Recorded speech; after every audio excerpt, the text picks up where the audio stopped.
Assalamu alaikum. Welcome back to my channel. Please subscribe. Today we are going to read about Longinus and his seminal work on the sublime. Let's start. Longinus or Dionysius or Pseudo-Longinus, he flourished in 1st century AD and is well known for the aesthetic treatise on the sublime, a work which focuses on the effect of good writing. He was a great teacher of rhetoric and literary critic. Rhetoric किसे कहते हैं? Art of persuasive writing a speech. On the sublime is both the treatise and the work of literary criticism. It is written in an epistolary form and the final part that deals with the public speaking has been last. कि epistolary form में लिखा गया है और जो oratory के बारे में chapter था वो अब मौजूद नहीं है कि वो पहले ही कहीं गुम हो गया और हम तक नहीं पहुंचा. This treatise is dedicated to Postumus T. Enchinus. ये उसके नाम है. On the sublime is a compendium of literary examples with about 50 authors spanning 1,000 years mentioned or quoted. Compendium आप जानते हैं, a brief treatment or account of a subject, especially an extensive subject. कि इसमें उसने जो है 50 से ज़्यादा ऑथर्स को कोट किया है और उनके ज़रिए सबलाइम के कॉन्सेप्ट को समझाने की कोशिश की है. और सबलाइम क्या है कि defies man's ability through feelings and words to reach beyond the realm of the human condition into greater mystery. और उसमें उसने ये भी मेंशन किया है कि सबलिमिटी के 5 सोर्सेज हैं, क्योंकि सबलाइम का मतलब लॉफ्टीनेस भी है और एक्सेलेंस भी है कि ज़बानो बयान की जो खूबसूरती है. He refers to a passage from Genesis chapter of Bible, कि जो बाइबल का फर्स्ट चैप्टर है कि जिसमें जो है पेट्रियार्कल हिस्ट्री बयान की गई है इसराइलीज़ की और ये अकाउंट है एंशिएंट वर्ल्ड का. He emphasized that to be a truly great writer, authors must have moral excellence. और ये समझता है कि एक अच्छे राइटर के लिए मॉरल एक्सेलेंस का होना भी ज़रूरी है कि without good morals you can't be a good writer. कि ये समझ लें उसका क्लासिकल जो है आइडिया है. ही प्रोमोट्स एलिवेशन ऑफ स्टाइल, मतलब वो ये कहता है कि स्टाइल को खूबसूरत बनाना चाहिए कि ख़यालात के उम्दा होने के साथ साथ तहरीर का उम्दा होना भी ज़रूरी है.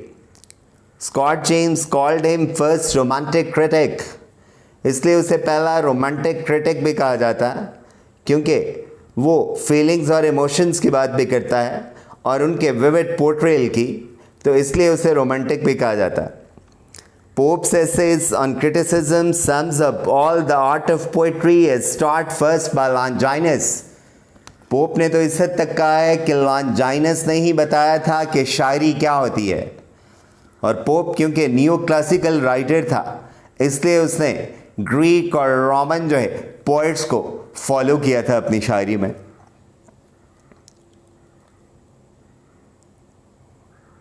Let's go to the next slide. According to Longinus the sublime has the following features. It's the essence of all poetry and oratory.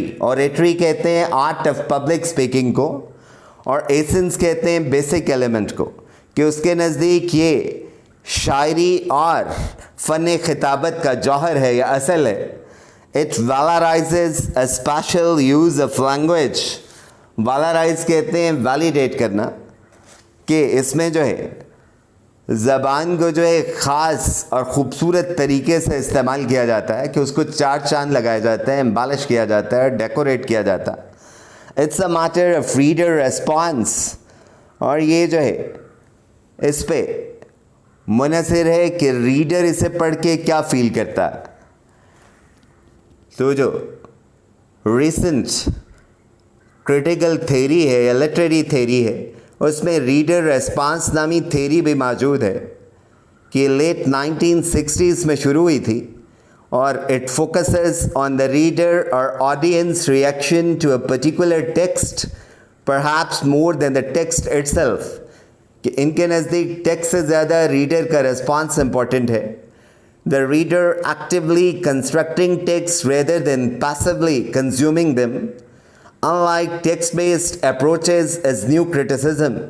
जो ये समझते हैं कि there is an objective meaning in the text, ये कहते हैं कि there is no meaning before a reader experiences. तो इसलिए वो भी इसी बात का कायल था कि रीडर पे जो इफ़ेक्ट है उस राइटिंग का वो नहायत इम्पोर्टेंट है, और वही राइटिंग को जो है वैलिडेट करता है कि वो अच्छी राइटिंग जो है तभी कंसीडर की जाएगी. Longinus in his On the Sublime finds 5 principal sources of the sublime, कि वो 5 sources जो है mention करता है sublimity पैदा करने के लिए. The first 2 of which are the result of the natural capacities of the author, कि पहली 2 जो है वो ये समझता है कि इनबॉर्न है, कि इन्हें लर्न नहीं किया जा सकता. ग्रेंजर ऑफ थॉट, ग्रेंजर कहते हैं लॉफ्टीनेस को, कि ख्यालात का अरफा होना, and vivid portray of the passion or capacity for strong emotion. vivid कहते हैं क्लियर को, कि जज्बात का उम्दा इजहार. other 3 are basically rhetorical skills, उसके नज़दीक ये सीखी जा सकती हैं, बेहतर की जा सकती हैं. the appropriate use of figures of speech, कि figures of speech का बेहतरीन इस्तेमाल. figures of speech क्या है? any intentional deviation from literal statement or common usage that emphasizes, clarifies or embellishes both written and spoken language, के जो metaphors हैं, similes हैं, personification है, alliteration है, इनका इस्तेमाल.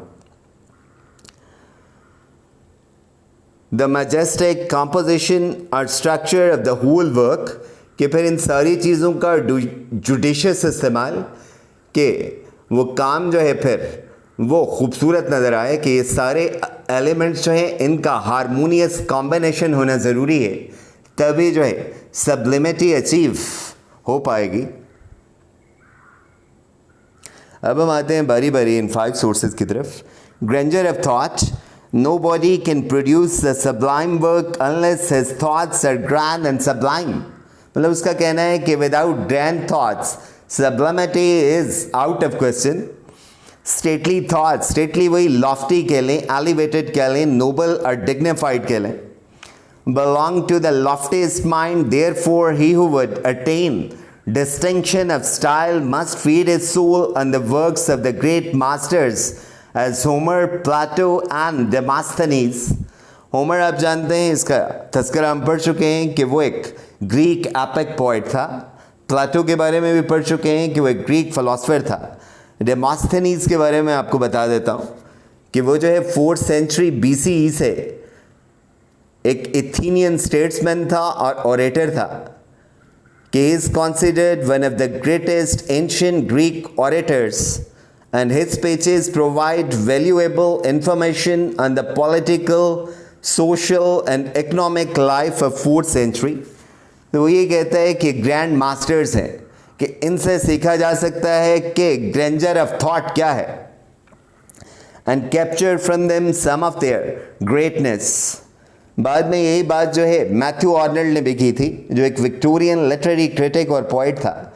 उसने कहा कि जो बड़े बड़े राइटर्स हैं उनकी तहरीरों को हम बतौर टच स्टोन इस्तेमाल कर सकते हैं या कसवटी के तौर पे बाकी तहरीरों को जांचने के लिए. तो ये आइडिया भी वही था जो लॉन्जाइनस ने पहले पेश किया. According to Longinus, grandeur of thought is not mere imitation or borrowing, but that men catch fire from the spirit of others. कि ये स्लेविश कॉपिंग नहीं है या बोरोइंग नहीं है, बल्कि ये क्या है, इंस्पिरेशन हासिल करनी है इन लोगों से और फिर जो है इनकी तरह खूबसूरत लिखने की कोशिश करनी है. विविड पोर्ट्रे ऑफ पैशन और capacity for strong emotions. Vivid कहते हैं क्लियर को, कि जज्बात की बेहतरीन अक्कासी. The second source of the sublime is vehement and inspired passion. कि वो ये कहता है कि स्ट्रॉन्ग फीलिंग और इमोशंस को विविडली पोर्ट्रे करना ही राइटर का असल फन है, और उसके नज़दीक ये कैपेसिटी भी नेचुरल या इनबॉर्न है, इसे लर्न नहीं किया जा सकता. Longinus asserts to say with conviction that nothing contributes more to loftiness of tone in writing than genuine emotion. उसके नज़दीक real emotion क्या है वो ज़रूरी है. For this reason he only prefers the Iliad to Odyssey and Demosthenes to Cicero.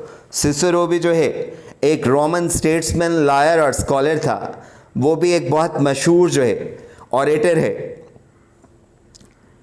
और इसलिए वो कहता है कि ये स्ट्रॉन्ग इमोशंस की वजह से मैं एलियड जो होमरिक एपिक है उसे दूसरी होमरिक एपिक ओडेसी पे तरजीह देता हूँ, और इसी तरह से डेमोस्थेनीज को जो है सिसरो से बेहतर समझता हूँ. According to Longinus emotions has to be true emotions and in the right place, कि एक तो इमोशंस ट्रू और जेन्युइन हो और फिर उनका सही और जुडिशियस इस्तेमाल किया जाए. Now let's go to the next slide. Third one is the appropriate use of figures of speech or picture killing. The third source of attaining excellence of style is the use of figure of speech, which he considers very important and so devotes nearly 1/3 of his works to it. वो इसे बहुत अहम समझता है और इसलिए जो है काम का 1/3 हिस्सा इसी के मुतल्लिक है. The grandeur of any figure will depend on its being implied in the right place, in the right manner. कि खामखा नहीं घुसेड़ना, बल्कि जहाँ पे ज़रूरत है वहीं पे इस्तेमाल करना है. On the right occasion and with the right motive. The chief figures that make for sublimity are the rhetorical questions. ये theoretical गलती से लिखा गया. Rhetorical questions क्या होते हैं? ऐसे questions होते हैं that asked merely for effect with no answer expected, या answer may be obvious or immediately provided by the questioner. इसे हम कहते हैं rhetorical question. Next है ascendaton.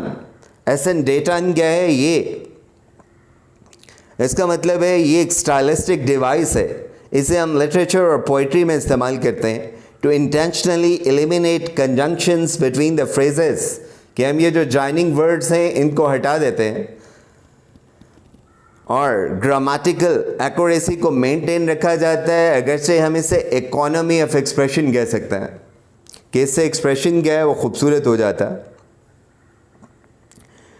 उसके बाद है हाइपरपेटॉन. हाइपरपेटॉन ये क्या है? इन्वर्जन है नॉर्मल ऑर्डर ऑफ वर्ड्स की, specially for the sake of emphasis. जैसे आप कहें कि दिस मस्ट आई सी, उन्हें तो ये चाहिए था ना मस्ट सी दिस, तो इसे हम हाइपरपेटॉन कहेंगे.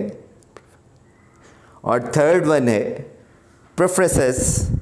ये क्या है? इनडायरेक्ट या सर्कमलोकेटिंग स्पीच और राइटिंग या round about explanation of something. तो अगर ये सही नहीं होगी तो ये तो टीडियस और बोरिंग हो जाएगी. इसका मतलब है इसका जुडिशियस इस्तेमाल ही इसे खूबसूरत बना सकता. The figure of speech shouldn't be used mechanically but naturally. वही मैंने पहले बात की है कि ज़बरदस्ती नहीं घुसेड़ना, बल्कि जहाँ पे गुंजाइश है वहीं पे आपने इस्तेमाल करना है, तभी ये खूबसूरत मालूम होगा. नोबालिटी ऑफ डिक्शन. डिक्शन वही चॉइस ऑफ वर्ड्स को कहते हैं. Diction includes choice and arrangement of words and use of metaphors and ornamental language. Ornamental कहते हैं decorative language को और metaphor कहते हैं implied simile को या इस्तारे को.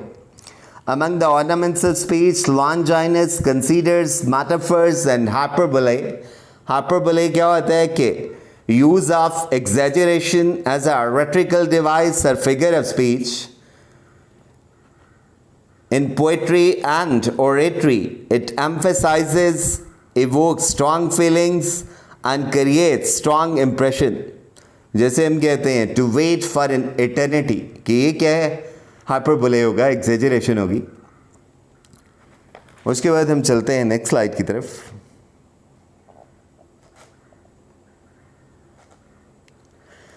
वो है डिग्निटी ऑफ कंपोजिशन, कि जो लास्ट सोर्स है सब्लिमिटी का. Dignified composition or the arrangement of verse should be one that blends. Blend कहते हैं mix करना, ये जो harmonious combination कह लें. Thought, emotion, figures and words themselves, the preceding four elements of sublimity into a harmonious whole. Harmonious भी वही होता है ना, forming a pleasing or consistent whole. उसे हम congruous कह लें कि इन सारे एलिमेंट्स को इस तरह से फ्यूज़ करना है कि रिजल्ट क्या है वो एक्सेलेंट हो. उसे हम कहते हैं dignity of composition. It makes the hearer और reader share the emotion of speaker. A proper rhythm is one of the elements in this harmony. Longinus also distinguish between true and false sublime. ये दो terms उसने use की थी. एक को उसने कहा था ट्रू सब्लाइम और एक को false sublime. False sublime is characterized by timidity or bombast of language. Bombast कहते हैं high sounding language को, with little meaning, used to impress others. मतलब इसे हम pompous कह लें, overblown कह लें, high flown कह लें, inflated कह लें, pretentious कह लें. इसे वो क्या कहता है कि ये false sublime है. And also by puerility. Puerility भी यही है, parade and pump of language के word play एक तरह से, जैसे वर्बोसिटी कह लें. Whereas true sublime on the other hand is marked by universality of appeal, कि सबको अच्छा लगता है. It pleases all and always. मतलब जैसे कीट्स ने कहा ना कि a thing of beauty is a joy forever. इसी तरह से a beautiful composition or harmonious combination of 5 sources of sublimity gives pleasure. It uplifts our soul. कि ये डायरेक्ट जो है हमें मुतासर करता, कि हम पे एक सहर से तारी कर देता. कोटेशंस बाय लॉन्जाइनस, ये उसकी चंद कोटेशंस हैं जो आपने याद रखनी है. Sublimity is the echo of the noble mind. Echo कहते हैं रिसाउंडिंग वॉइस को, कि सबलिमिटी जो है वो पॉसिबल ही उस वक्त है जब कोई हाई या नोबल माइंड जो है किसी सब्जेक्ट को ट्रीट करता है या उस पर लिखता है या तहरीर की शक्ल में ढालता है. Literature is the nature of revelation, कि अदब क्या है, एक तरह से वही है क्या आते हैं गैब से ये मज़ामी ख़याल में, जैसे गालिब ने कहा. Poetry has the character of oracle. Oracle का मतलब वैसे तो इट मीन्स टू स्पीक. तो वो जो पेगन्स थे या नेचर वर्शिपर्स थे, उनके यहाँ जो प्रीस्ट प्रेडिक्शन अटर करता था उसे ऑरेकल कहते थे, और इसके ज़रिए जो है गॉड्स के वेल मालूम की जाती थी. तो वो यही कहता है कि शायरी भी इसी तरह से जो है सच का ज़रिया है या हमें सच बताती है. Let's call it a day. I think it's enough. We are read about Longinus and his concepts of sublimity. See you very soon with the next lecture on literary criticism. Till then, Allah Hafiz, stay safe, stay blessed.